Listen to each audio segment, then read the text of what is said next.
Halo, assalamualaikum semuanya. Apa kabar nih? Di video kali ini kita akan membahas tentang keanekaragaman hayati. Jadi, tonton terus videonya ya.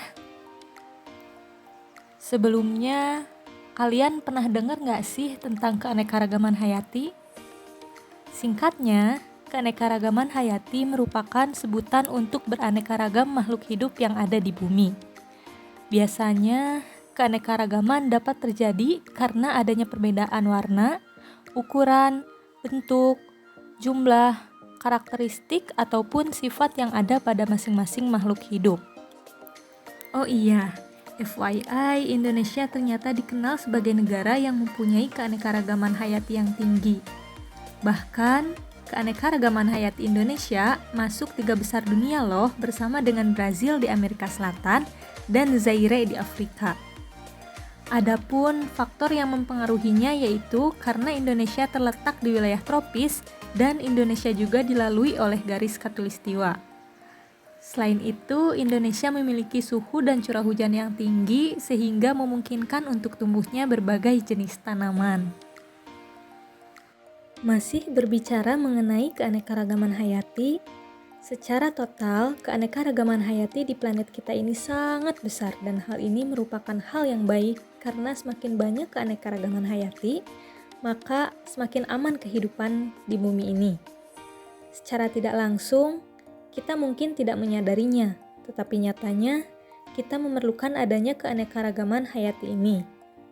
Salah satu contohnya, hutan di sepertiga permukaan tanah sangat berguna untuk memblokir karbon dan menjaga kestabilan iklim di bumi. Kita juga membutuhkan jutaan penyerbuk dan miliaran organisme tanah serta megaton plankton untuk menjaga persediaan makanan yang kita makan. Dari sini, bisa kita lihat bahwa keanekaragaman hayati menyediakan semua hal yang kita perlukan. Namun, hal penting yang perlu kita ketahui, saat ini dalam 50 tahun terakhir, keanekaragaman hayati telah berkurang atau mengalami penurunan secara drastis karena aktivitas yang dilakukan oleh manusia. Manusia secara tidak sadar telah memusnahkan habitat makhluk hidup sehingga populasi makhluk hidup yang ada semakin berkurang. Berdasarkan data yang tersebar, jumlah singa di Afrika telah menurun sebesar 65% dan jenis serangga yang ada di Eropa pun menurun sebesar 75%.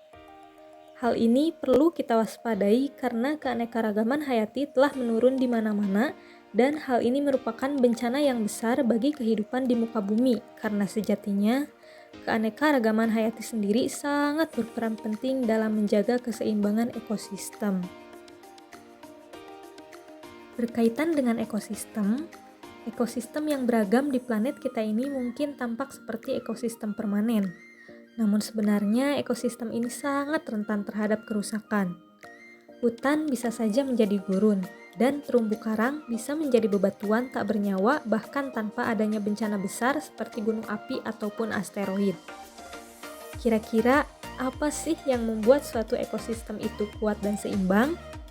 Nah, jawabannya kembali lagi pada keanekaragaman hayati. Keanekaragaman hayati dibangun dengan 3 ciri yang saling berkaitan, yaitu keanekaragaman ekosistem, keanekaragaman spesies, dan keanekaragaman genetik.